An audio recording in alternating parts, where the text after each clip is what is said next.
dar início ao estudo do Evangelho segundo o Espiritismo, hoje com o item Provas Voluntárias, Verdadeiro Silício. Então vamos ler uma pequena mensagem.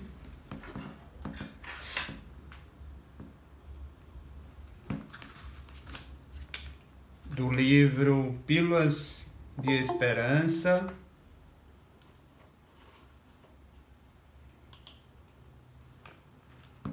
pelo Espírito Dias da Cruz. O auto-perdão. O auto-perdão é condição essencial para a cura do corpo e da alma. Ninguém está isento das culpas naturais dos caminhos evolutivos. Todos caem, levantam-se e recomeçam, buscando acertar mais e mais. Nesse processo de nada adianta a autopunição perante as faltas, ou as lamentações improdutivas, carregadas de vitimismo e comiseração pessoal. Muitos filhos de Deus permanecem em julgamento impiedoso de si mesmo, elencando faltas e defeitos, dificuldades e frustrações, mantendo-se prisioneiros desse estado de inconformismo.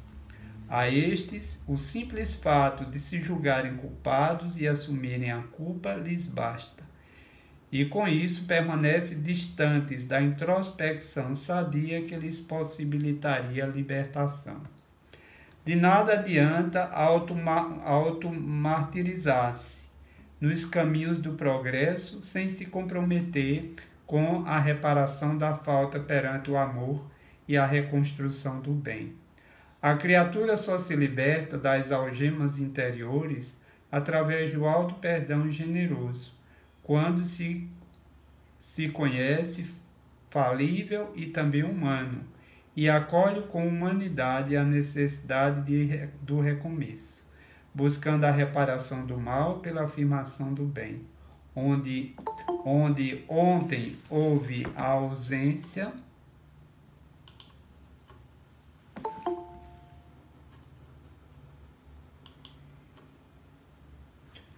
bom dia, Nadilma. Bom dia, Bruna. Vamos dar continuidade à leitura da mensagem. Bom dia. Bom dia a todos. Onde ontem houve ausência, hoje há de haver presença. Onde houve falta, há de haver abundância. Olha com amorosidade para a tua alma e, sem desdenhar tuas responsabilidades, aceita que o caminho do autoencontro é o do amor e não o da dor, necessariamente, abrigando em tua alma o autoacolhimento essencialmente misericordioso e responsável, assim como Deus olha para ti. Dias da Cruz. Então, com a leitura dessa mensagem, vamos à nossa prece.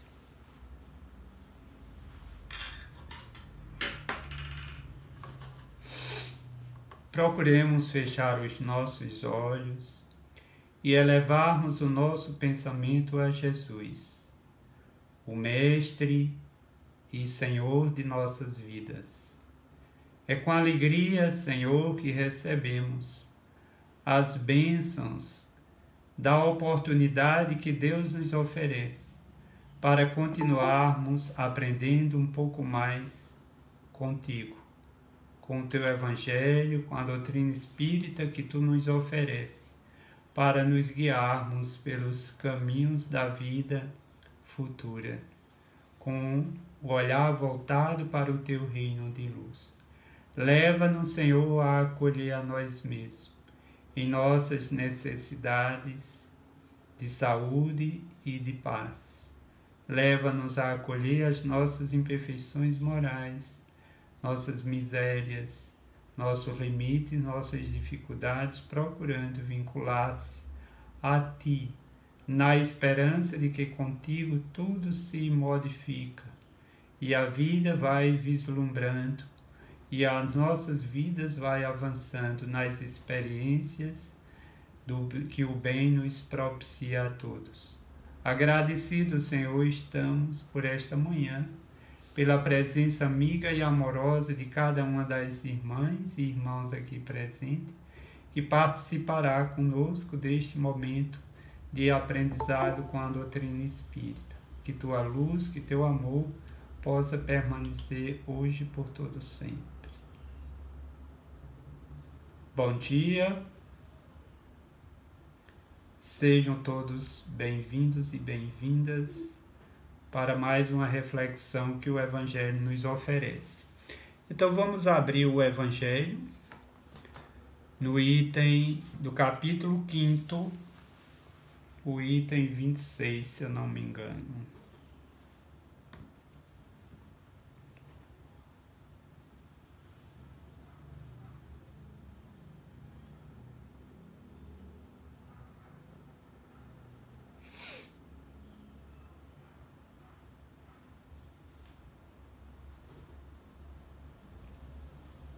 Então, o item 26. Então, dando continuidade às reflexões que esse capítulo nos traz, porque é o segundo maior capítulo. O primeiro é o último capítulo, coletânea de prece, e depois vem esse, Bem-aventurados os aflitos. Todas essas reflexões que esse capítulo nos traz, esses comentários de Kardec e o comentário dos Espíritos da codificação, é para que a gente possa entender a máxima de Jesus quando ele nos faz bem-aventurados os enlutados, os que sofrem, porque serão consolados. Então, Jesus não está se referindo ao sofrimento pelo sofrimento, mas sim ao sofrimento bem conduzido pela fé, o sofrimento bem conduzido na esperança, na esperança de uma nova vida, elegendo a Jesus como guia, aprendendo com ele, e a doutrina espírita, que nos traz os esclarecimentos necessários para que nós possamos ver o sofrimento como uma forma de aprendizado, de superação do mal que trazemos em nós mesmos. Então, esse item, provas voluntárias, verdadeiro silício, é justamente o guia, o mentor, ou seja, o anjo da guarda, que ele não se revelou enquanto espírito, se revelou como anjo da guarda, vem tecer algumas reflexões para que nós possamos aprender a sofrer no bem e a dar o valor necessário ao bem e procurarmos com o bem alcançarmos uma nova vida, dando um sentido maior ao nosso existir. Então vamos fazer uma leitura desse capítulo para que nós possamos ter um entendimento necessário sobre a importância de nos conduzirmos diante das provas e não aumentarmos o conteúdo delas. Então vamos lá. Provas voluntárias, o verdadeiro silício. Perguntai se é permitido ao homem abrandar suas provas.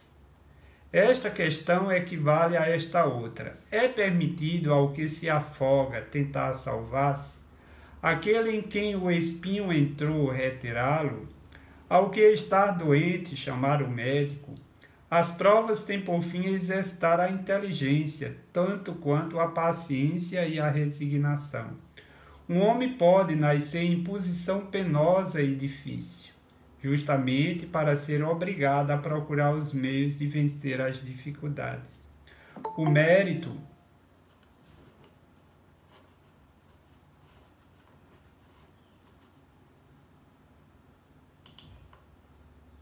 Bom dia, Renata.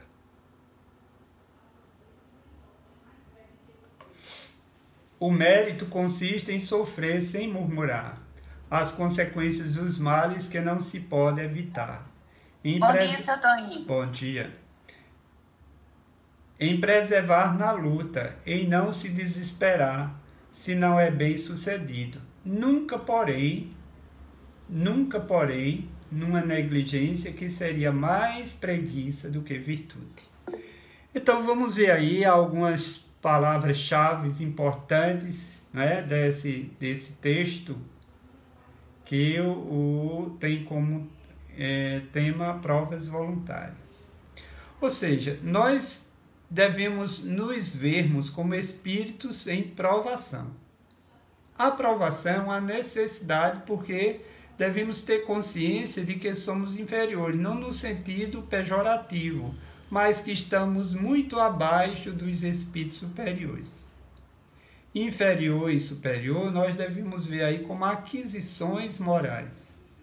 Aquele que vai adquirindo aquisições morais, vai avançando, vai conquistando vidas, né? E os espíritos superiores são aqueles que já alcançaram a pureza de em seus corações, que venceram o mal, que trabalha diuturnamente, se colocando como agentes da misericórdia, do amor de Deus, enquanto nós estamos aqui ainda para fazer o aprendizado diante das provas. Então, as provas, como aqui nos fala o Espírito, ele diz aqui, porque Deus não nos deu sofrimento. E o sofrimento pelo sofrimento não nos liberta do mal.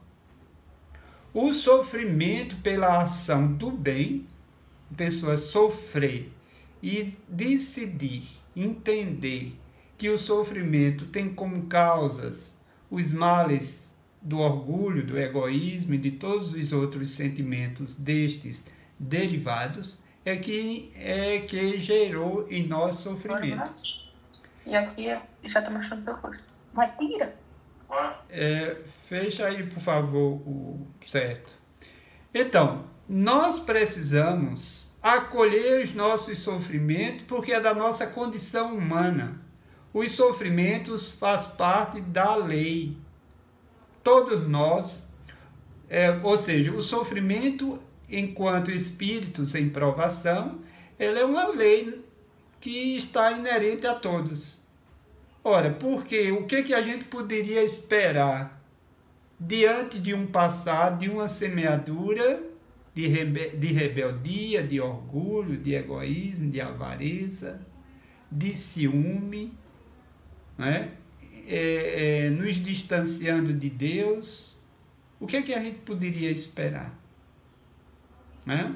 Que ao termos feito tudo isso, estarmos vivenciando um estado de paz, de felicidade, não é possível. Né? Porque a felicidade e a paz é algo que está inerente às semeaduras do bem, semeaduras do amor, da solidariedade, do perdão, e nós somos estamos aqui como aprendiz desses valores. Devemos cursar essas disciplinas morais que o Evangelho nos revela. Por isso que nós precisamos acolher as nossas provações e expiações. Procurarmos e refletir e pensar o que eu preciso aprender com isso.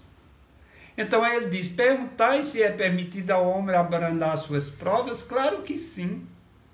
Abrandar suas dores, abrandar seus sofrimentos.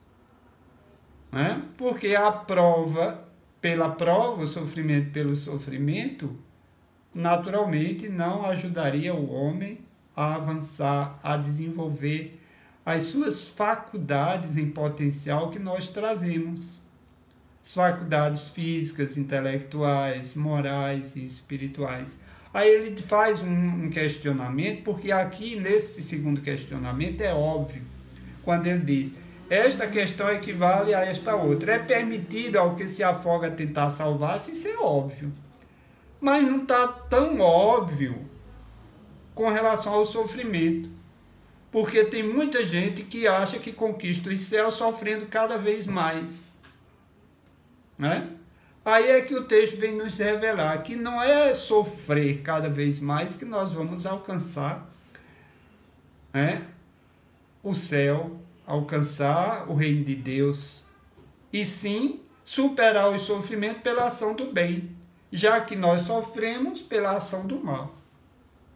É diferente do sofrimento que Jesus passou no Calvário, que ele passou por amor, para nos ensinar a saber passar pelos nossos sofrimentos, nos amando e amando o nosso próximo. Então aí aqui ele faz esses questionamentos óbvios para a gente entender que abrandar suas próprias provas é óbvio, porque Deus não é masoquista, não quer nos vendo sofrendo, e nós também não devemos desejar isso. Aí ele faz esse questionamento para a gente perceber. Aí ele diz: as provas têm por fim exercitar a inteligência. Ora, por exemplo, essas provas das pandemias, quantas pessoas não estão crescendo em inteligência, procurando pesquisar, procurando encontrar a vacina? Quantas pessoas estão aí nos laboratórios, né? E, por exemplo, nessa pandemia, para a gente dar menos valor à vida material e mais valor ao espírito imortal que somos. Então, ela está nos propiciando, né? Mas não vamos querer, por exemplo, nos contagiar, né? Descuidarmos dos cuidados necessários, porque isso aí não nos faz bem.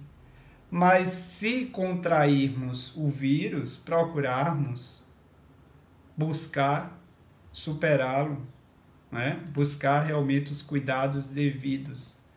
Aí é isso que ele fala: as provas, as mais variadas que nós passamos aqui na Terra, elas têm como propósito exercitar a inteligência, tanto quanto a paciência e a resignação. Porque diante do sofrimento, qual é a tendência do homem sã? Qual é a tendência? É procurar se resignar, porque ele vai entendendo que quanto mais se desespera, quanto mais se reclama, mais está aumentando suas provas.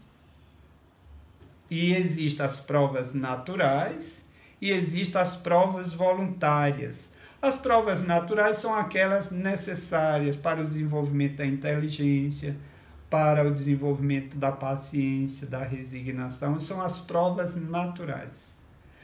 Quando nós aumentamos essas provas, pela lamentação, pela reclamação, vamos transformando essas provas em expiações. Porque as expiações, elas têm como causa primeira as faltas. É uma falta. Quando a pessoa se lamenta, reclama-se, né, blasfema, ele está faltando com amor a si mesmo. Está cultivando o sentimento de desamor perante si mesmo. Aí o texto continua: o homem pode nascer em posição penosa e difícil, justamente para ser obrigado a procurar os meios de vencer as dificuldades. Quantas posições a gente percebe na vida em sociedade? Pessoas que passam por posições penosas, difíceis, de misérias, né? Passa por provações de doenças, de síndromes as mais variadas, justamente para vencer as dificuldades. Existe o vencer as dificuldades físicas e as dificuldades morais, né? Por exemplo, vencer o mal que está em si mesmo, que é uma dificuldade que a alma traz, né? O mal em si mesmo, ele nos impede, né, de avançar quando nos falta fé, quando a gente coloca Deus acima dessas posições penosas, das vicissitudes, das adversidades da vida. A gente passa a ter em Deus a esperança de um novo amanhã, mas devemos colocar Deus acima, não a dificuldade acima. Porque quando a pessoa coloca a dificuldade, o sofrimento acima de Deus, acima da fé, do amor a si mesmo, aí ele está se martirizando, está se penalizando, ele está impedindo de conquistar a vida, de superar aquele mal em si mesmo. Em preservar na luta, aí ela diz aqui: o mérito consiste em sofrer sem murmurar. Veja que isso é um aprendizado para a gente em sociedade. Sofrer sem murmurar, porque é queixa demais, é lamentação demais, é um rosário, né? Então a gente precisa aprender a sofrer sem murmurar. Por que a gente murmura? Porque é como se a gente não aceita o sofrimento, não aceita a condição de humano, não tem consciência das suas inferioridades, se acha acima do que é e acha que não é merecedor por passar por aquele sofrimento. Não é merecedor daquele sofrimento. Todo mundo pode sofrer, menos ele. É como se ele não fizesse parte desse planeta de provas e expiações. É como se ele quisesse se dar a uma posição que ainda não merece. A estar num planeta já regenerado, ou ele está regenerado, para não passar por nada disso. Então, mérito consiste em sofrer sem murmurar. Mas muitas vezes a pessoa quer ter o mérito de se libertar daquele sofrimento sem fazer quase nada por ele mesmo. Sem acolher a si mesmo, sem confiar em Deus, sem confiar em si mesmos, procurando ter uma consciência de si mesmo e das necessidades que precisam ser atendidas. Aí ele continua, em perseverar na luta, uma luta redentora, porque a luta de cada dia deve ser uma luta redentora. Quando nós estamos lutando para atender às necessidades do corpo e quando estamos lutando para atender às necessidades da alma, isso é uma luta redentora, que vai redimindo e vai ajudando a alma a avançar, que vamos nos aperfeiçoando moralmente. Em não se desesperar se não é bem sucedido. Ora, se nós não formos bem sucedidos, o que é que eu posso fazer amanhã que eu não consegui fazer hoje? E procurar usar do conhecimento que a doutrina espírita nos revela, para que a gente possa crescer em discernimento, em razão, possa desenvolver a nossa fé, porque a fé ela é desenvolvida, né? No momento que a gente estuda a doutrina espírita, que melhora o nosso discernimento e coloca amor naquilo que faz, a fé vai se expressando, ela vai se desenvolvendo, como no dizer de Jesus, se tivermos a fé do tamanho de um grão de mostarda, porque toda fé ela começa pequena. Certo? Jesus não iria dizer, se tivesse a fé do tamanho de um caroço de abacate, né? Já é grande, mas de um grão de mostarda, uma semente menor do que a semente de alface. Né?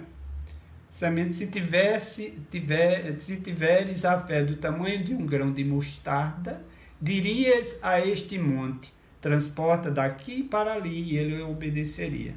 Mas essa fé do tamanho é quando ela vai sendo perseverada, vai se desenvolvendo e vai adquirindo poder para transpor os montes de imperfeições que nós trazemos na alma. Jesus não falou para aquele momento, para uma situação pontual, mas ele nos convida a ter paciência, porque uma das qualidades da fé é a pessoa ter paciência consigo mesmo, com suas imperfeições, e procurar superar, porque paciência é a ciência da paz. Então, quando a gente se acolhe imperfeito, é como um aluno que está se alfabetizando, ele não tem consciência de que não sabe, mas ali, pela lei do instinto, ele está ali e aceita, né? E muitas vezes está buscando ali fazer esse aprendizado, mesmo inconsciente, mas com o tempo a consciência vai se dando, não é? E ele vai submetendo as provas, vai se avaliando e vai avançando com as orientações daquele mestre, daquele professor. Jesus é o professor maior, é o educador por excelência. Nós devemos consultar Jesus diariamente, para que nós possamos continuar aprendendo sempre com ele, porque Jesus afirmou, eu sou o caminho. O caminho de quê? Aí a gente pode se perguntar. O caminho da vida. Eu vim para que todos tenham vida e esta em abundância. Ele não está se referindo à vida orgânica, mas está se referindo à vida do Espírito. Eu sou o caminho para que todos conquistem o reino de Deus. o caminho do amor, o caminho do perdão, porque para a gente perdoar, a gente precisa caminhar. Ninguém consegue perdoar instantaneamente. A pessoa ofendeu e você já está ali pronto para perdoar. Isso é os espíritos superiores que nem perdoa, eles nem se ofendem, né? Então, como eles não se ofendem com o mal que alguém lhes deseja fazer, eles nem precisam perdoar. Jesus não perdoou a ninguém porque ele nem se ofendeu, né? Ele foi conduzido pelo Calvário, mas ele entendeu o limite, a infantilidade, né? Ele conviveu com os pigmeus, moralmente falando, né? Então, aí Jesus ali teve compaixão, piedade e pediu ao Pai que os perdoasse porque não sabia o que estava fazendo. Aquela atitude de Jesus é para mostrar que ele estava, né, cultivando privações, estava se privando ao sentimento de amor, que iria sofrer muito com aquela atitude. Por isso Jesus pediu que o Pai os perdoasse, porque ele não sabia o que estava fazendo. Uma atitude de ignorância para consigo, né? Então, vamos ao outro parágrafo. Tem algum comentário ou alguma pergunta que vocês queiram fazer desse primeiro parágrafo?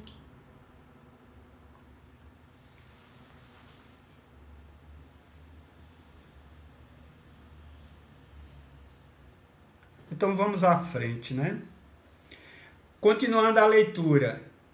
Eu estou lendo porque a gravação fica melhor do que vocês lendo, certo? Por isso que eu estou lendo. Essa questão dá lugar naturalmente à outra, visto que Jesus disse: bem-aventurados os aflitos. Haverá mérito em alguém buscar aflições que lhes agravem as provas, por meio de sofrimentos voluntários? A isso responderei claramente: sim, há grande mérito quando os sofrimentos e as privações têm por fim o bem do próximo, porque é a caridade pelo sacrifício. Não quando os sofrimentos e as privações só têm por objetivo o bem próprio, porque aí só há egoísmo por fanatismo. Então vamos lá.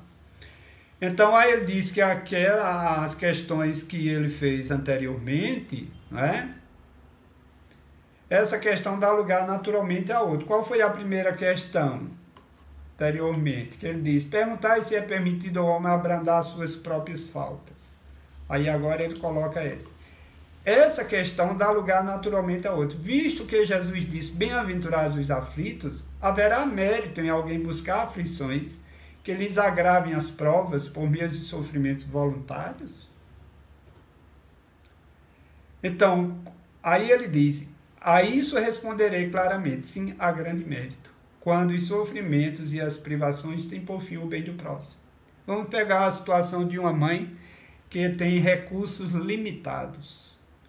E ela pega aquele pão e dá ao filho, certo? Ela está aqui ela está em atitude de privação, uma privação voluntária em prol do filho. Então, esse sofrimento, quando ela se abstém a se alimentar em prol do filho, então isso aí realmente é um mérito para ela. Ela está aí agindo em superação ao egoísmo. E dizendo: meu filho está pequeno, está em crescimento, ele não suporta, mas eu suporto. Eu vou fazer isso por ele, né? Por exemplo, as privações que São Francisco passou, que era filho de um homem rico na época, e abandonou tudo para esmolar, em prol dos filhos do Calvário, filhos do abandono. Então ele fez isso em prol justamente daqueles desprezados, à margem. Então isso aí, não é? Porque, por exemplo, em função do amor que Francisco de Assis tem em seu coração, para ele isso ele estava fazendo por amor. Não é no sentido: eu vou sofrer para ganhar os céus, não. eu vou me igualar a eles, eu vou conviver com eles, eu vou estar próximo deles, eu vou estar presente na vida deles. Então, Chico Xavier, né, quando ele dormia muitas vezes 2 horas, lógico que ele tinha recursos para isso. Mas se a pessoa, por exemplo, no nosso nível, for deixar de dormir para conquistar o céu, a gente só conquista doença. Né? Então veja que Deus só pede o que cada alma tem a lhes propiciar. Deus não pede o impossível de ninguém. Deus só pede o possível. Certo? Então quando a pessoa faz o impossível, certo? Ele não está agindo conforme a vontade de Deus. Porque a pessoa está fazendo o impossível, por exemplo. Diz, eu não vou me alimentar para conquistar o céu. Deus não está pedindo isso.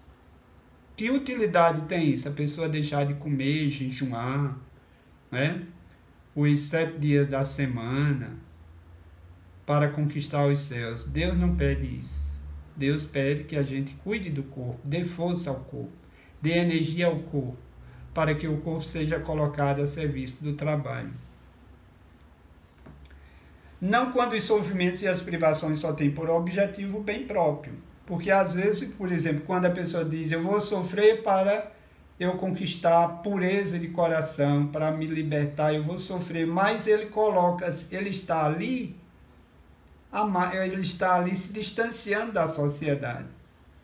A sociedade é pecadora, eu não vou conviver com os pecadores não, porque senão eu me sujo. E vai se isolando. E nesse isolamento não desenvolve sentimentos. Então a pessoa vai se penitenciando e naturalmente vai se mortificando, porque ele vai se colocando acima dos outros e o orgulho não vai lhes propiciar paz, harmonia, saúde, na conquista de uma nova vida. Então, tem o outro parágrafo. Há que se fazer aqui uma grande distinção. A gente precisa distinguir o que é uma prova voluntária, meritória, e do que é uma prova voluntária inútil. Precisamos distinguir. Né? Porque existem as provas voluntárias meritórias, quando a pessoa se sacrifica em prol do outro, e existem as provas voluntárias que a pessoa não se sacrifica em prol do outro, e sim sacrifica em prol do seu orgulho, do seu egoísmo. Almeja algo na vida, conquistar o reino de Deus sem fazer nada pelo outro. Aí isso é uma prova inútil, que não leva. É a pessoa que procura, procura determinadas privações para que realmente possa conquistar os céus. Isso aí é inútil, quando ele não coloca esse sacrifício em prol do outro. Aí diz, há que se fazer aqui uma grande distinção.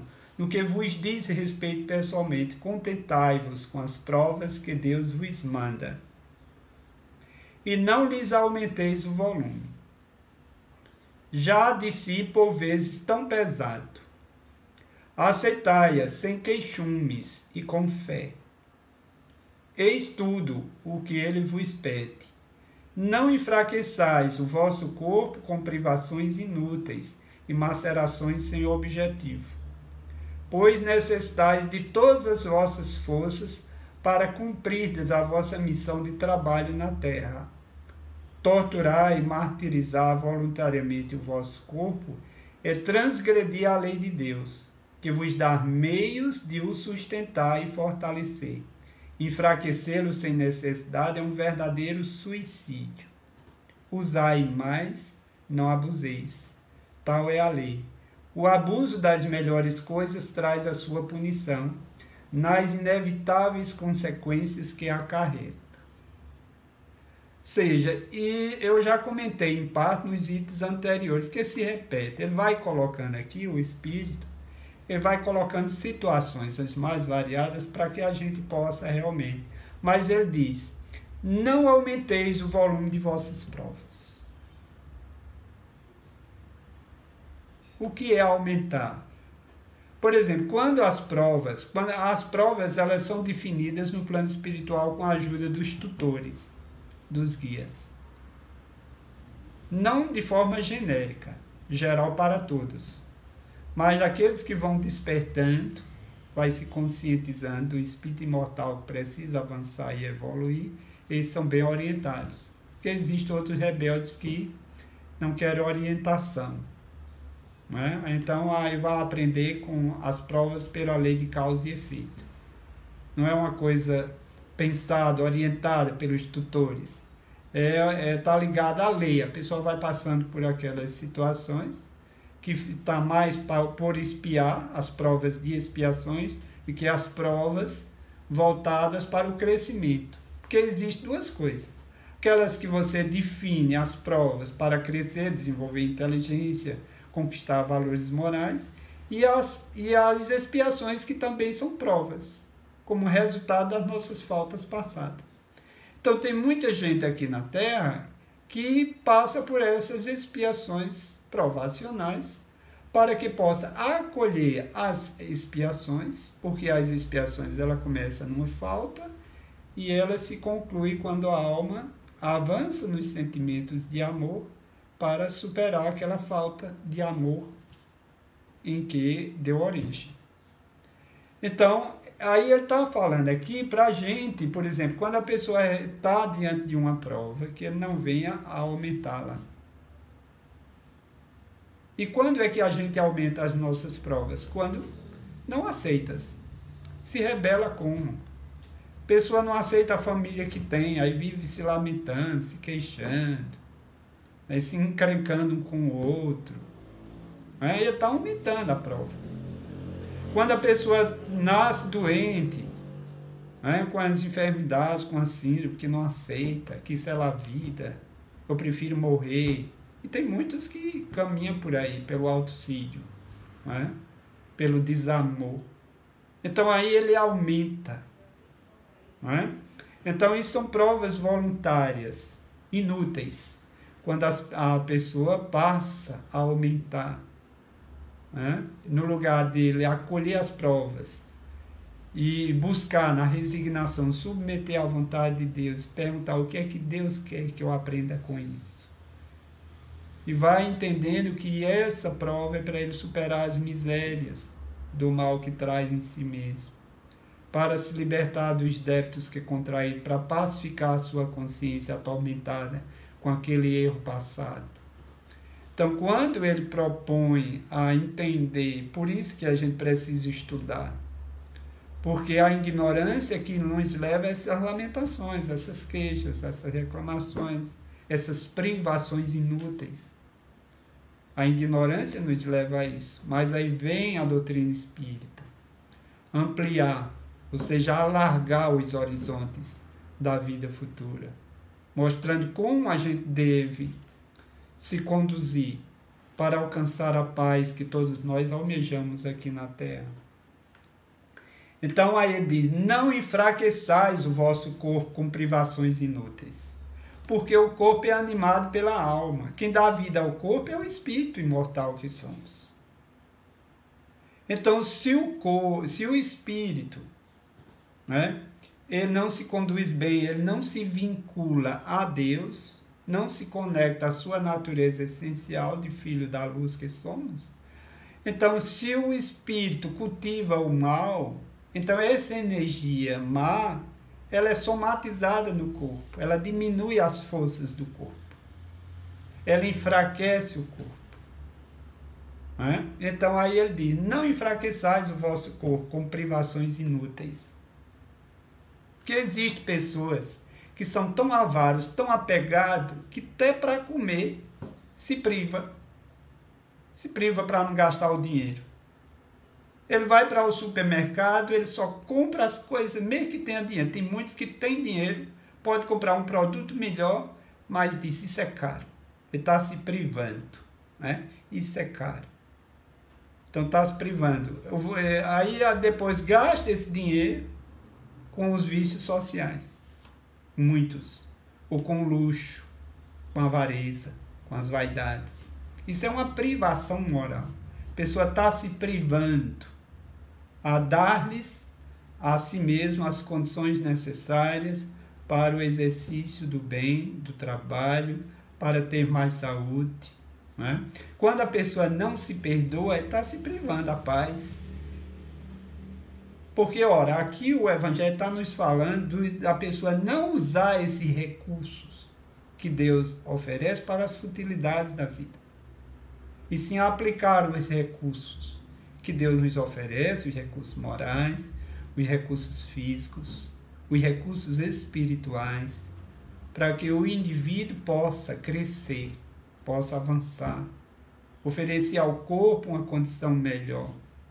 Não só pelo lado da ciência médica, dos exames regulares que nós precisamos fazer, mas sim ao corpo também um conteúdo moral que trazemos na origem da nossa da criação. Então, todos nós, a cura sempre vai se dar do interior para o exterior. Todos nós temos em nós mesmos os recursos para nos curarmos de qualquer mal. Porque quando Deus nos criou, Ele nos criou depositários do seu amor. Trazemos na alma um potencial divino, atributos de inteligência, de amor, de justiça. Para que esses atributos, através da lei dos renascimentos, vida após vida, nós possamos conquistá-los. Conquistar a saúde pelas conquistas dos valores inerentes à nossa vida. Pois necessitais de todas as vossas forças para cumprir a vossa missão de trabalho na terra. Ora, a própria vida física, com o tempo, o corpo já vai se enfraquecendo naturalmente pela própria existência. Ora, e se não fizermos movimento, se não praticarmos exercício, é que esse corpo vai se enfraquecendo mais rápido. Porque muitas vezes a gente se priva também aos exercícios. Exercício físico, uma caminhada. A gente se priva. Se priva muitas vezes ao sono, fica no pé da televisão, vai dormir tarde. Tudo isso é falta de amor a nós mesmos. A gente se priva a uma boa leitura, que acorde sentimentos, porque hoje em dia é uma riqueza. Existe tanto material na mídia, na internet, tantas lives, que a gente pode escolher à vontade. Né? Pode nos dar essa alegria de escolher o material melhor. Que tem aí, né? Tem muito material. Mas a gente pode escolher. Escolher qual a live que assiste, qual expositor que a gente queira assistir. Pode escolher muita coisa. Há 30 anos atrás, era difícil. Né? A gente ia falar, por exemplo, eu tenho 35 anos de espiritismo. Há 35 anos, quando a gente estudar, era difícil a gente ter uma ideia diferente. Lia o Evangelho, não entendia muito. Né? Não era tão fácil encontrar algo que pudesse ajudar para a gente entender, né? Aquela mensagem de Jesus. Hoje existem cursos de espiritismo aí na internet, Livro dos Espíritos, o Evangelho, mediunidade, né? Que a gente, eu acho que daqui uns dias vão criar os centros virtuais, centros espíritas virtuais, né? Justamente. Lógico que nos falta, os centros espíritas virtuais vai nos faltar o quê? O afeto, a interação, porque Deus nos nutre através do afeto, da fraternidade, da interação uns com os outros. Então, se a gente se isola na vida, né? E não convive com grupos mais saudáveis, com pessoas que estão ali também com um propósito de avançar. Então, se a convivência em grupos, porque nós somos seres gregários, a convivência em grupo, ela nos propicia essa interação, essa troca de energia, de afeto, e Deus presente em cada um de nós, a gente vai se nutrindo por essa energia da convivência. Porque não é a questão só da compreensão do Evangelho cognitivamente, mas da compreensão do Evangelho pelo acordar dos sentimentos, pela vivência dos sentimentos. Porque muitas vezes a gente compreende o Evangelho cognitivamente, mas a expressão do Evangelho, do amor, fica a desejar. Nos falta. E a gente vai desenvolver também o Evangelho, conquistar o Evangelho nas relações sociais, saudáveis, né? Na convivência uns com os outros, no afeto, no carinho, na alegria da convivência, no perdão, na interação com o outro, porque todo o trabalho do Cristo é um trabalho coletivo. Coletivamente a gente troca experiências, porque como nós temos caracteres limitados, os nossos caracteres eles vão também se ampliando na convivência. Né? Porque Deus, como a gente precisa de Deus, Deus precisa dos seus filhos, para que a sua luz também possa ser disseminada. Aí ele diz, torturar e martirizar voluntariamente o vosso corpo é transgredir a lei de Deus, que vos dá meios de o sustentar e fortalecer.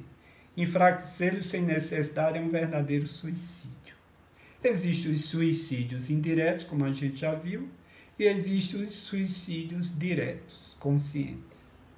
Então, existem pessoas que não, por exemplo, vai enfraquecendo o corpo por avareza, né, por egoísmo, né, mas às vezes não tem consciência daquele suicídio, que o corpo, quando vem à vida física, ele vem com a data, ou seja, vem com um período médio para viver. A pessoa traz recursos no corpo que lhes dá condições de viver 80 anos, 90, 60, 40, 30.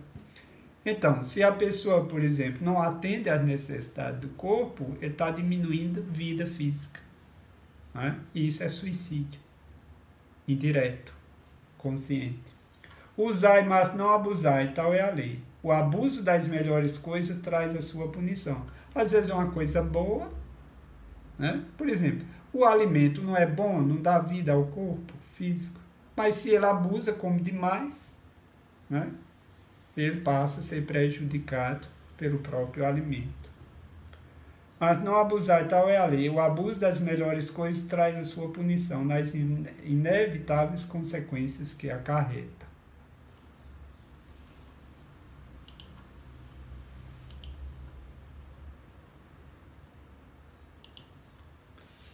Então vamos ao outro parágrafo. Muito diferente é a situação quando o homem põe a si próprio sofrimentos para o alívio do seu próximo. Não é? Aí aqui ele vai defender as provas voluntárias e o verdadeiro silêncio. Se suportardes o frio e a fome para aquecer e alimentar os necessitados, e se o vosso corpo disso se ressente, fazei um sacrifício. Fazeis um sacrifício que Deus abençoa. Vós que deixais os vossos aposentos perfumados para irdes à mansarda, infecta, levar consolação. Vós que sujais as mãos delicadas, curando chagas. Vós que vos privais do sono para velar a cabeceira de um doente, que é apenas vosso irmão em Deus. Vós, enfim, que consumis a vossa saúde na prática das boas obras, eis em tudo isso o vosso cilício. Verdadeiro e abençoado cilício. Porque as alegrias do mundo não ressecaram o vosso coração, nem adormecestes no seio das volúpias enervantes da riqueza. Antes vos constituístes anjos consoladores dos pobres deserdados. Veja o Evangelho, se a gente estudar mesmo, não tem dúvida sobre o que é que Deus quer de cada um de nós. As dúvidas é para aquele que não se propõe a pensar nos Evangelhos, porque a doutrina espírita veio nos oferecer uma visão, certo? Ou seja, veio falar para todos. Muitas vezes as pessoas dizem que o espiritismo é difícil, de início, Mas se a pessoa perseverar, né, ele vai percebendo, vai fazendo a ligação de uma ideia com outra, de um capítulo com outro, e ele vai percebendo, e as pessoas vão falando, porque a doutrina espírita nos revela uma linguagem popular, acessível a todos. Existem muitas pessoas que não são letradas, que não são alfabetizadas, mas muitas vezes entendem melhor o Evangelho do que muitos PhDs. Porque o Evangelho é sentimento. Se a pessoa ali vive os sentimentos, se desapega da vida material, vive a fé, a confiança em Deus, está entendendo o Evangelho.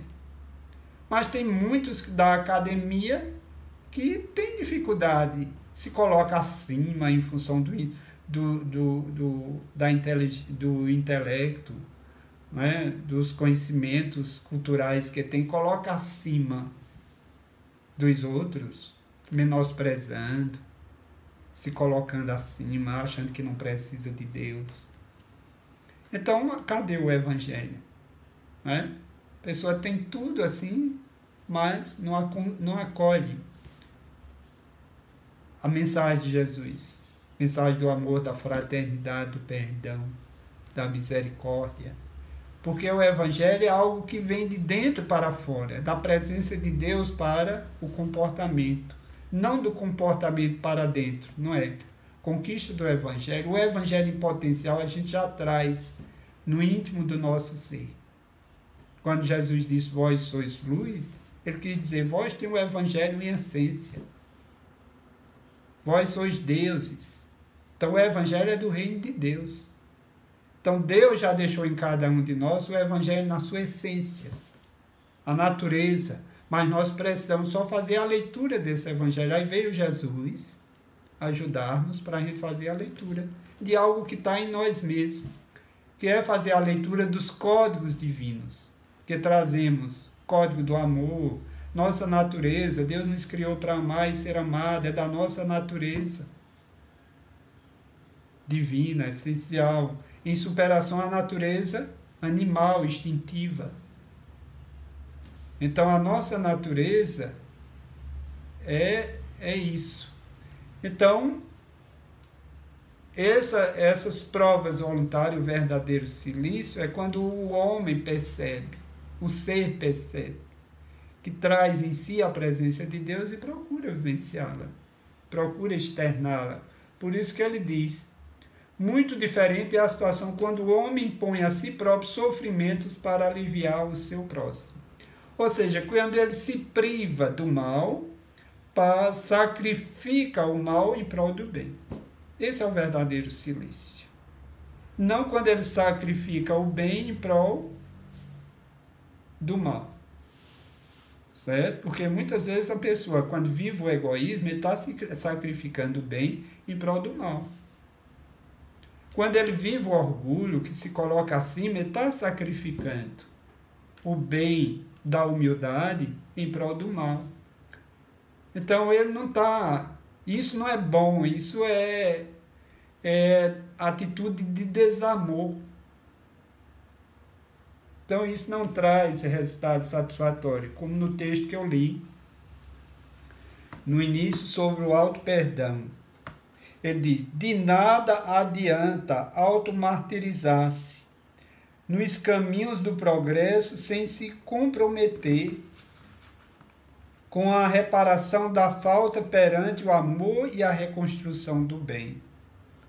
A criatura só se liberta das algemas interiores através do auto-perdão generoso, quando se conhece falível e também humano, e acolhe com humanidade a necessidade do recomeço, buscando a reparação do mal pela afirmação do bem. Onde ontem houve ausência, hoje há de haver presença. Onde houve falta, há que haver abundância. Então, nós trazemos na alma, nós somos espíritos que trazemos débitos de amor. Então, se ontem nos faltou o amor, então nós precisamos hoje eleger o amor como meta. Então, no momento que o indivíduo não se auto-perdoa e que não perdoa o outro, ele está se martirizando na culpa, vivenciando um inferno interior. E o que é que a vida nos pede? Muitas vezes a pessoa justifica, mas ele não merece o meu perdão. O que ele fez é imperdoável. Não existe nenhuma falta que seja imperdoável, nem nossa, nem do outro.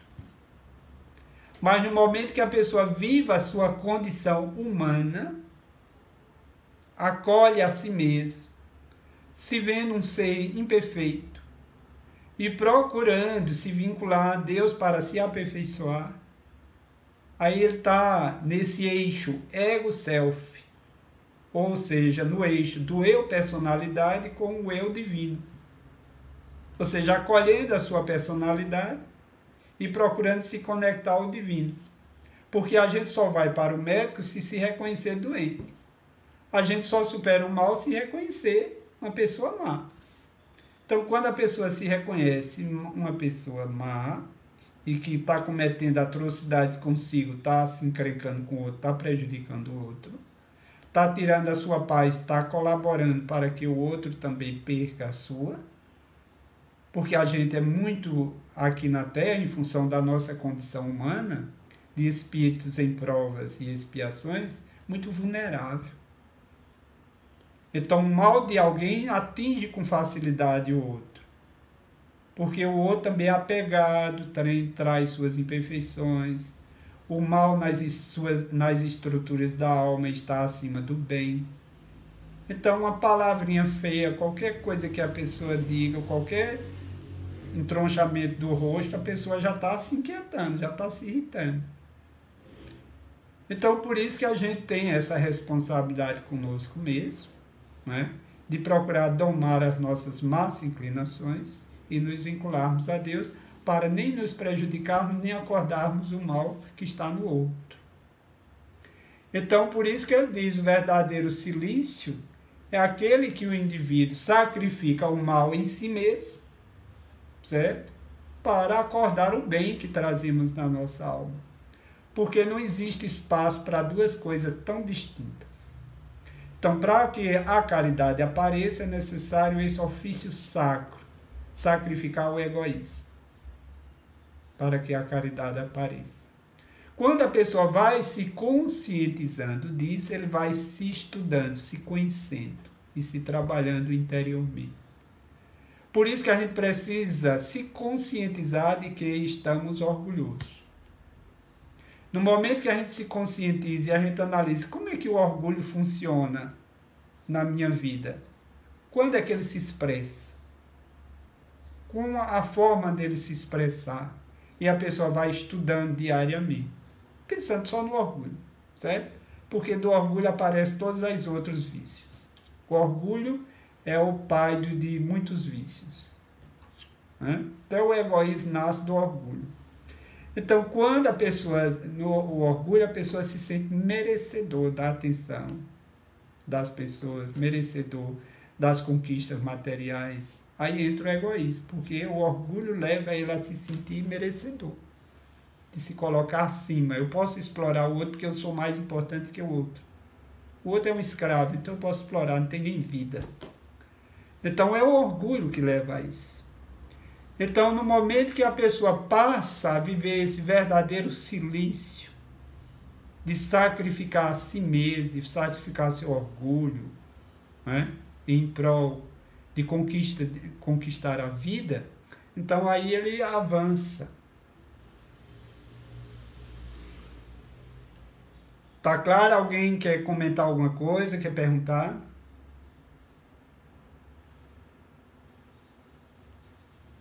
Então vamos adiante, vocês estão caladinhos? Então, encerro o texto dizendo: vós, porém, que vos retirais do mundo para evitar as suas seduções e viver no isolamento, que utilidade tendes na terra? Quantas pessoas se isolaram do mundo? Né? Quantas pessoas se encastelaram? Madre Teresa de Calcutá, ela não se permitiu viver esse isolamento. Ela foi para a rua. ela foi conviver com os filhos do Calvário, né? Que ela não foi muito bem aceita de início, né? Mas tem muitos que nascem com medo do mundo porque se perdeu. Então aí se isola, aí fica no isolamento, naquelas contemplação, naquela vida monástica, sem fazer nada pelo outro, sem ser útil ao outro, sem levar uma palavra, muitas vezes, de consolo, de esperança, de vida. Porque acha se interagir com o outro se o outro termina acordando na pessoa o mal em si. E acorda mesmo, porque nós somos inferiores, a gente traz esse mal do passado, mas não devemos ter medo disso. Devemos entender que o outro é o espelho, que através do outro a gente se vê. Que muitas vezes a pessoa se acha superior, está num trampolim moral e não percebe o mal que traz em si. E o outro ajuda a nos mostrar, né?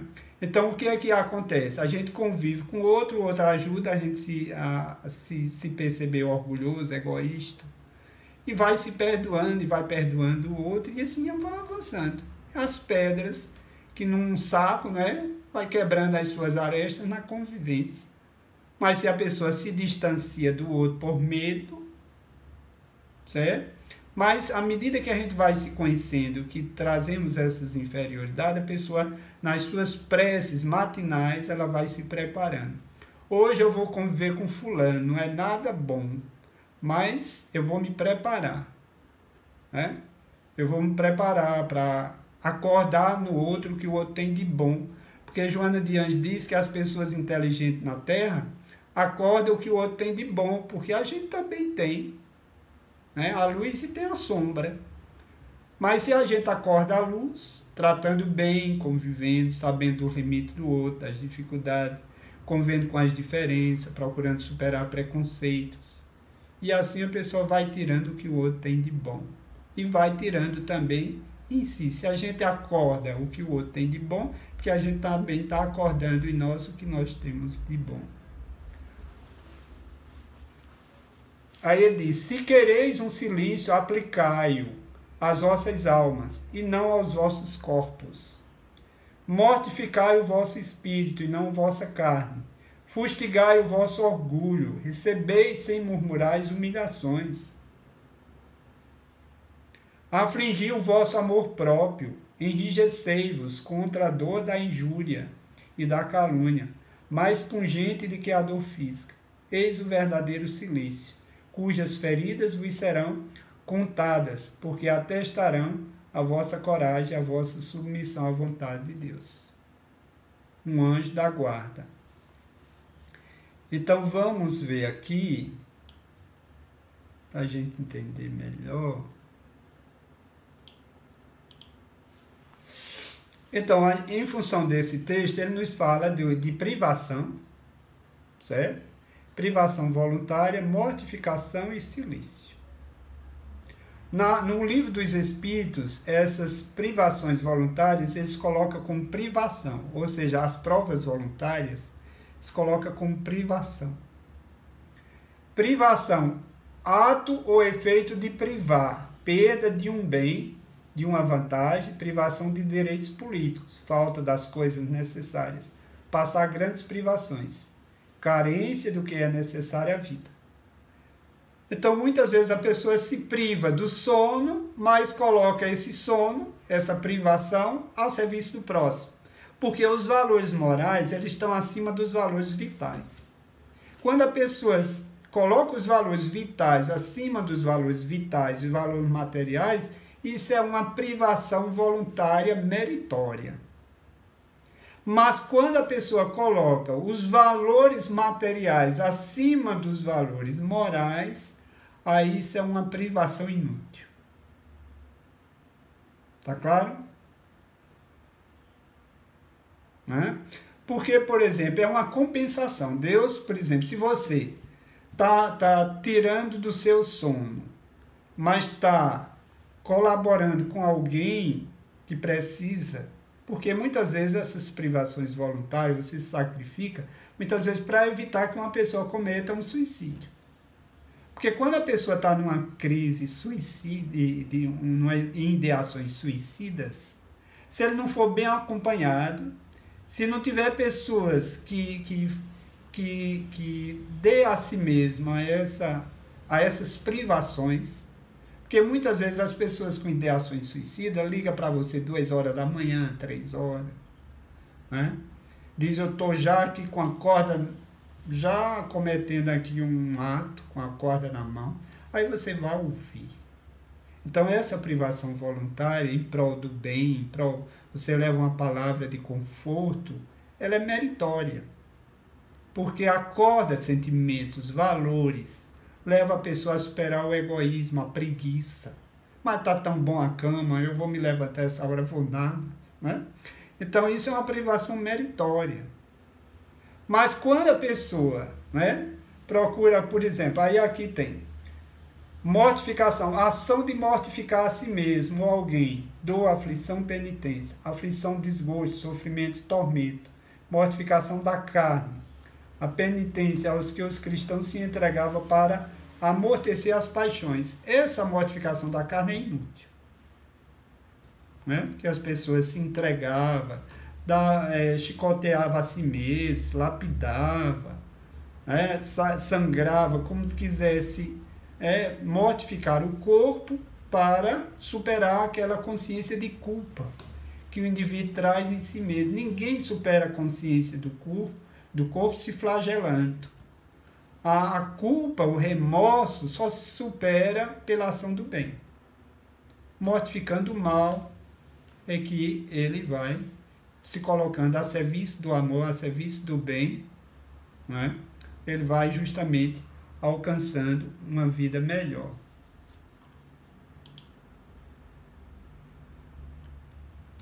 Então vamos ver, silício, cinto áspero ou eriçado, que alguns católicos trazem sobre a pele para mortificar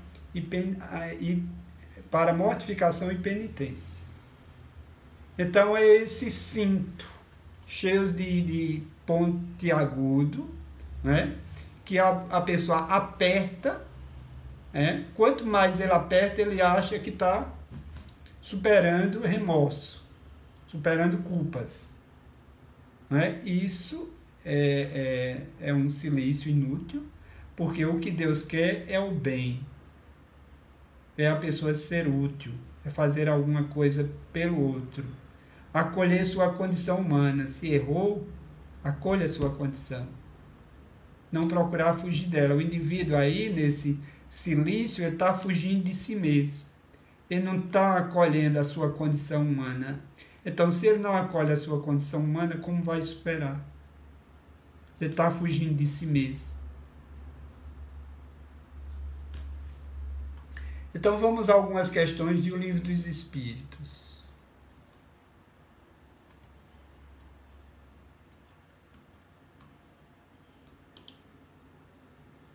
Por exemplo, como é que a pessoa vai deixar de gerar em si mesmo essas privações voluntárias inúteis? Quando é que ele vai deixar dessas atitudes de mortificações? Quando ele passar a compreender melhor a lei de conservação. Certo? O que é que diz a lei de conservação? Lei de conservação obriga o homem a prover as necessidades do corpo, sim. Porque sem força e saúde, impossível é o trabalho. Porque todos os comentários de Kardec, ele faz a par do Livro dos Espíritos. Porque o Livro dos Espíritos foi o livro das revelações. Os espíritos superiores, utilizados em muitos meios, Kardec organizou, sistematizou, né, esses conceitos, esse conhecimento, embora que Kardec também era um espírito na condição igual ou superior aos espíritos da codificação, que é assessoraram, porque ele fazia parte da mesma falange, né? Por isso que ele faz muitas perguntas inteligentes, porque ele recebe a inspiração, certo? Do Cristo, de Deus, os espíritos estavam numa condição superior e ele faz Pergunta e os espíritos superiores vão naturalmente respondendo. E depois, em função de todo esse conhecimento, os livros do Evangelho segundo o Espiritismo, que tem uma parte que ele comenta, e tem outra que é as instruções dos espíritos, da codificação. Esse caso, essa mensagem que a gente está ali, é de um espírito da codificação, que ele intitulou ali o anjo de guarda, o anjo guardião. Então ele diz, merece com censura o homem por procurar o seu bem-estar? Aí os espíritos da codificação. É natural o desejo do bem-estar. Deus só proíbe o abuso por ser contrário à conservação. O abuso do bem-estar. Por exemplo, às vezes a pessoa abusa tanto do bem-estar físico que perde o bem-estar espiritual. Né? Que, por exemplo, dedica quase que 24 horas só para o bem-estar físico. E em detrimento do seu bem-estar espiritual, e vai fazendo conexão com espíritos perturbados, com espíritos perturbadores, porque ele vai perdendo o seu bem-estar espiritual por por ter um olhar excessivo para o bem-estar físico. Ou seja, às vezes a pessoa diz, olha, aqui na minha casa é uma limpeza fora de série, nem entra calçado nenhum, vocês deixam os calçados lá fora, mas o lado espiritual do ambiente é uma coisa séria. Se excede na limpeza física, mas a mente poluída pela avareza, pelo orgulho. Então, o que é esse bem-estar? Esse bem-estar deve ser um bem-estar integral, que atende o lado físico, o lado moral e o lado espiritual. Bem-estar consciencial, a pessoa que está em paz com a sua consciência.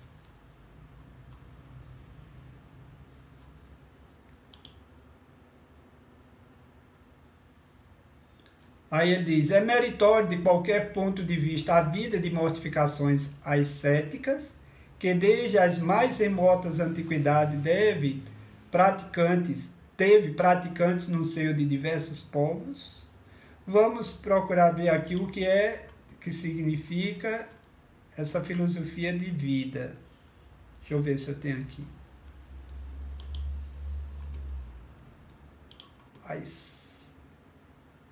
Aí diz aqui, olha.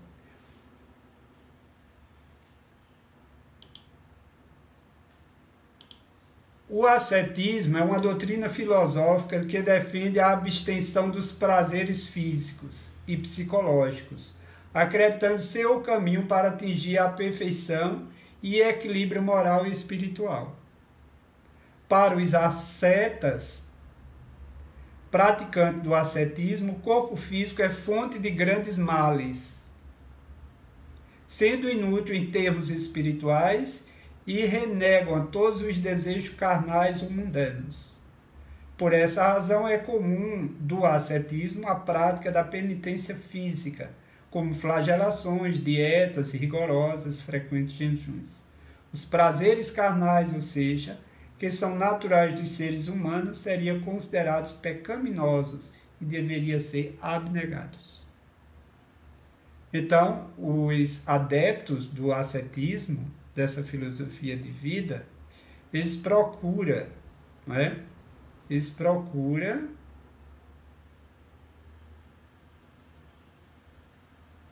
negar os prazeres físicos. Por exemplo, a sexualidade para eles é condenável, os atos sexuais, porque acham que é pecaminosos. Todo tipo de prazer físico eles procuram anular. Aí tem um item aí, no capítulo Sede Perfeito, vocês procurem ler, cuidar do corpo e da alma, né? Então, nesse capítulo, cuidar do corpo e da alma, aí o Espírito George, no início, ele diz, cuidar do corpo e do espírito. Será que maltratando o corpo obtém-se a perfeição moral? Para responder, é preciso considerar que o corpo influi de maneira muito importante sobre a alma cativa. Por exemplo, aqueles que maltratam o corpo, que privam o corpo dos prazeres, eles acham que conquista perfeição moral com isso. Então, aí aqui nesse item, cuidar do corpo e da alma, aí o Espírito revela o seguinte: 2 sistemas se defrontam, ascetas, aniquilamento do corpo, e os materialistas, rebaixamento da alma. E tem o terceiro, que são os indiferentes. Então, os ascetas, os materialistas e os indiferentes. Mornos no amar e econômicos no gozar. Onde está a sabedoria?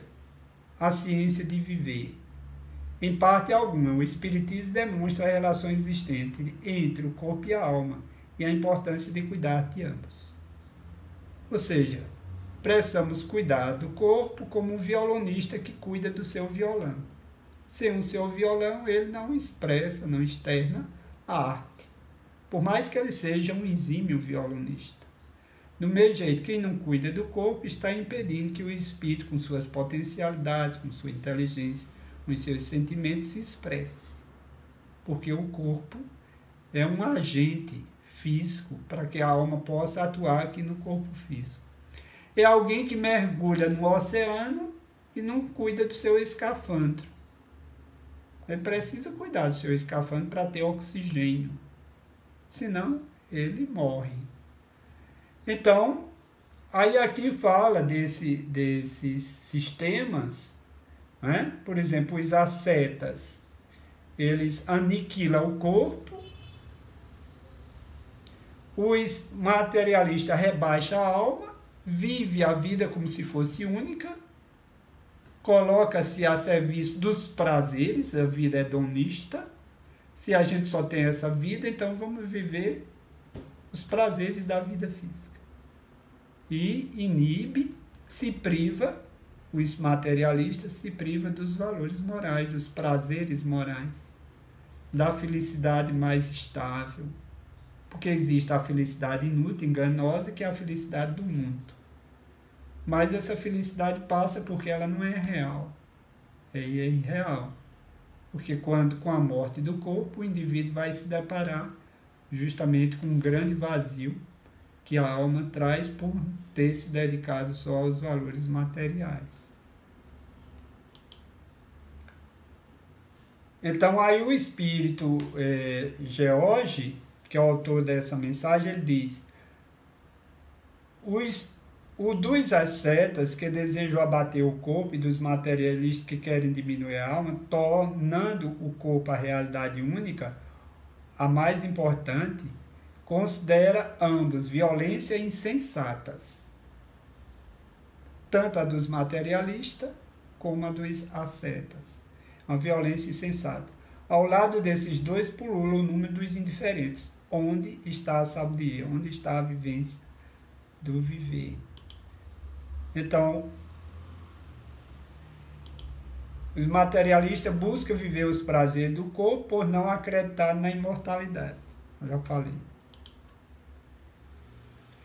O número triplo dos indiferentes, dos imaturos, dos mornos, como afirmou Jesus, dos que estão na consciência adormecida, para as verdadeiras verdades imortais. O Espiritismo vem mostrar o equilíbrio, a visão conscienciosa da realidade espiritual, já que são necessários um ao outro, é preciso cuidar de ambos.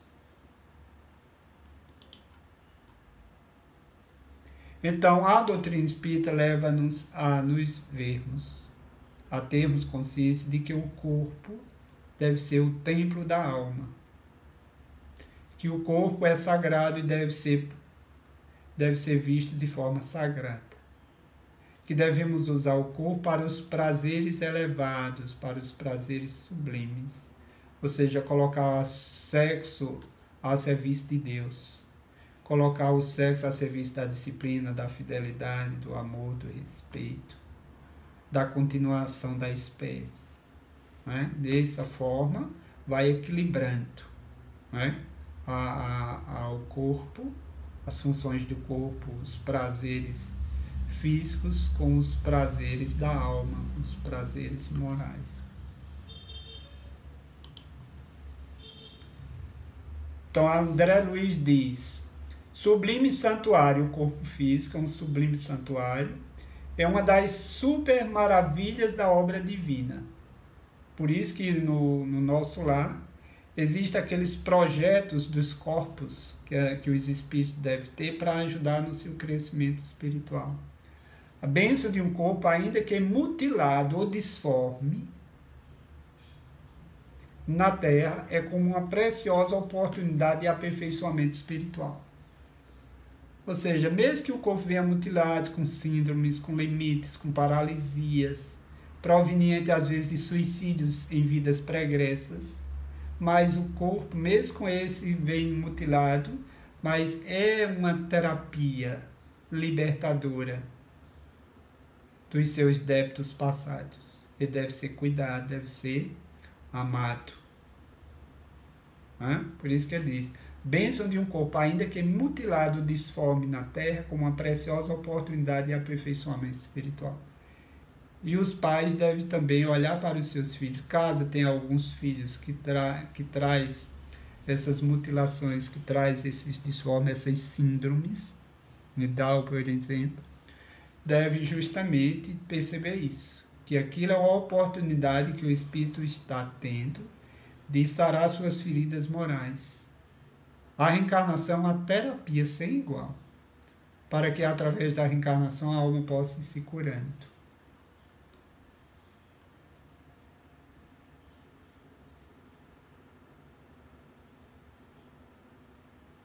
Aí aqui, combater a visão materialista, eis a proposta da doutrina espírita.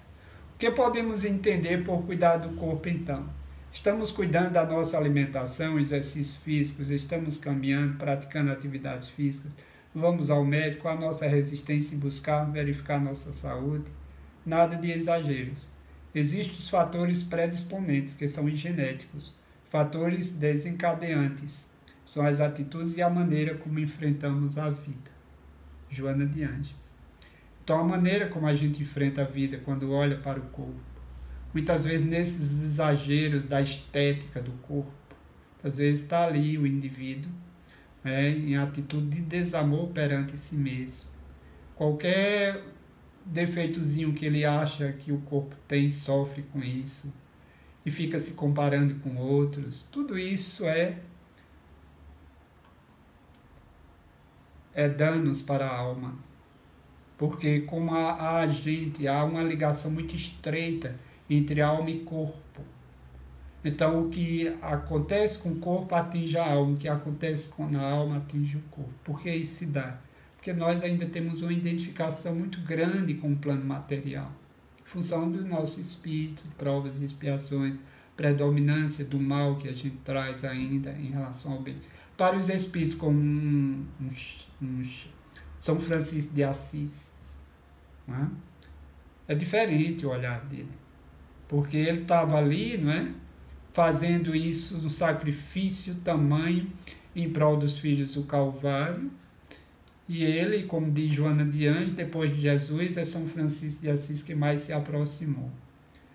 Então, os primeiros cristãos também, dessas privações que tiveram, de andar a pé, muitas vezes descalço, para levar a mensagem de Jesus aos várias cidades circunvizinhas, e levando justamente a luz pelos calvários que eles passaram, que eles poderiam ter fugido daquele combate, ter fugido, mas eles se permitiram esse tipo de privações que eles tiveram, Eles naturalmente fizeram tudo isso em prol dos valores morais, da imortalidade, da coragem, da fé, da abnegação que tiveram. Abandonaram a maioria deles suas profissões para colocar ali como agentes. Isso na época de Jesus foi permitido, não nos dias atuais. Se alguém fizer isso, abandonar suas profissões, não está se conduzindo muito bem, não. Mas na época de Jesus era necessário, não tinha internet, não tinha nada, os meios de comunicação era tete-a-tete. Eles indo fazer o evangelho, acordar sentimentos, falar da mensagem. Hoje muito diferente, a gente não está aproveitando as oportunidades e recursos que a vida nos oferece.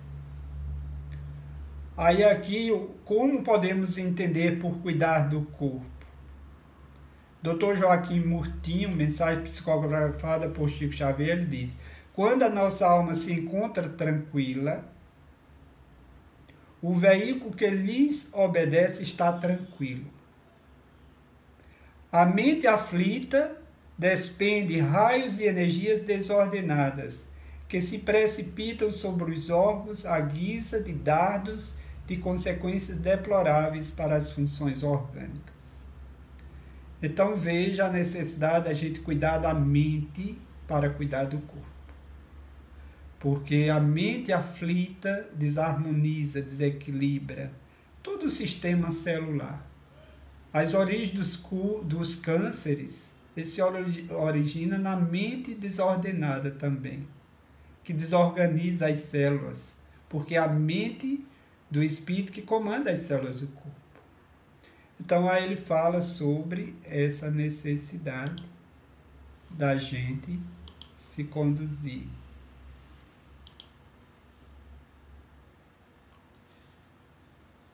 Alguma pergunta para a gente encerrar?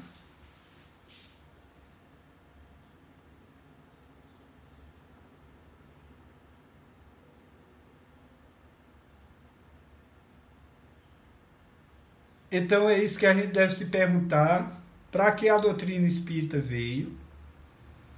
O que nós devemos esperar da doutrina espírita? Como devemos nos conduzir enquanto espíritas? E a gente precisa justamente de eleger a doutrina espírita, ser grato ao Cristo, à doutrina espírita, para que a gente possa se conduzir melhor na vida. Porque a doutrina espírita veio para que a gente tenha qualidade de vida. E a qualidade de vida não se restringe a atender unicamente às necessidades físicas.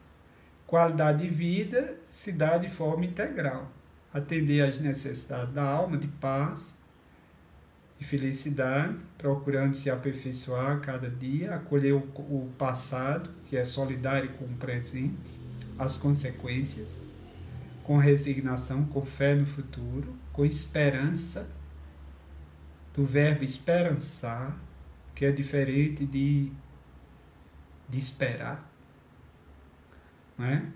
Então a mensagem de Jesus é toda de esperança.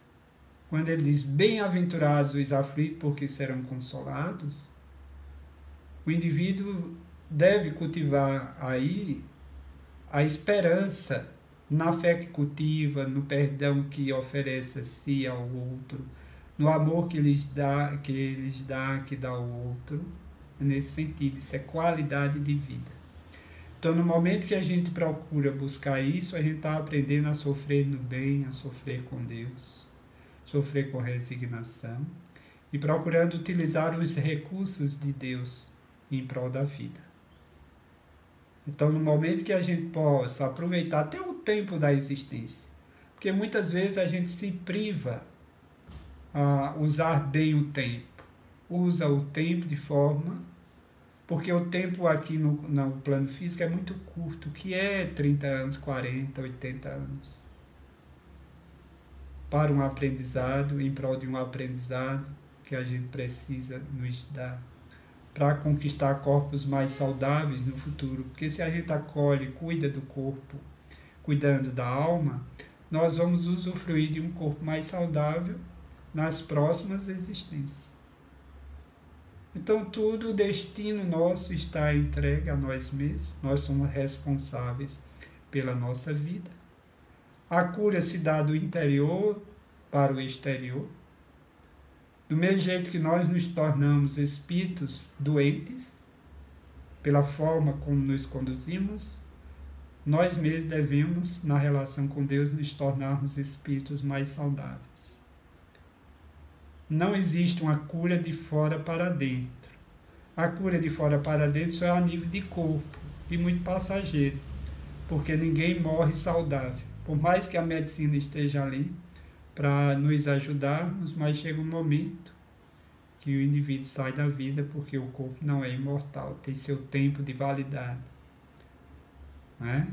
E a gente sabendo disso e sabendo que o espírito é imortal, vamos naturalmente na escala dos valores colocar os valores morais, espirituais acima de todos os valores, dos valores vitais, colocar acima dos valores econômicos, dos valores culturais, dos valores intelectuais, porque tem muitos espíritos nas regiões umbralinas que foram verdadeiros espíritos, ou seja, pessoas de uma inteligência para as ciências físicas, mas lhes faltou inteligência espiritual, faltou-lhes inteligência emocional para evitar estagiar nas regiões umbralinas.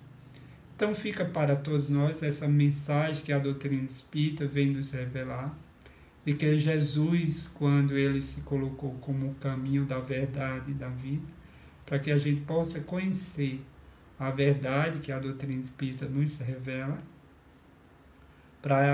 para que possamos incorporá-la em nossas vidas. Que Deus nos abençoe a todos e que tenhamos fim de semana, um bom domingo, uma próxima semana. E os que forem voluntários da Casa Espírita, hoje temos uma reunião de 4 horas. Certo? Vamos à prece.